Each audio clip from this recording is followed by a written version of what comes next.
Most men assume that if they pull back, she'll simply forget them. That if they're not constantly texting, pursuing, or proving themselves, they'll lose her attention. But often, the opposite happens. Because when you don't chase her, you force her to think. You become unpredictable. And human psychology is naturally drawn to what it cannot fully control or easily understand.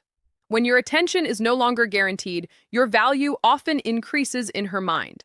Not because you're playing games, but because you're demonstrating something rare, self-control. She begins to wonder why you're not pursuing her the way others might. She asks herself, is he losing interest? Is he focused on something bigger? Does he really need my validation?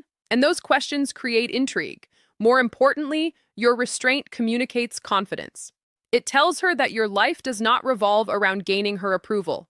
You enjoy her presence, but you are not dependent on it. That kind of emotional independence is deeply attractive. It also shifts the dynamic.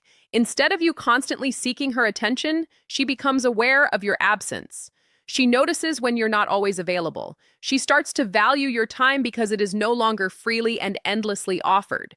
This is where Stoicism becomes powerful. Stoicism teaches that your worth is not determined by who chooses you. Your value comes from your character, your discipline, and your ability to remain grounded regardless of external outcomes. When you stop chasing, you stop operating from fear. Fear of losing her, fear of being forgotten, fear of not being enough. And in doing so, you reclaim your power. Now, this doesn't mean becoming cold, distant, or manipulative. It means refusing to abandon your self-respect in pursuit of anyone. It means showing interest without surrendering your peace.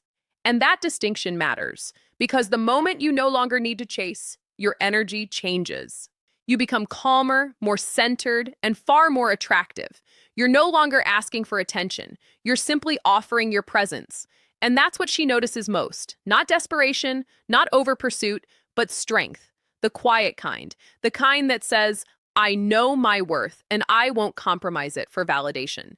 In the end, the right woman won't be drawn to how hard you chase her. She'll be drawn to how deeply you respect yourself.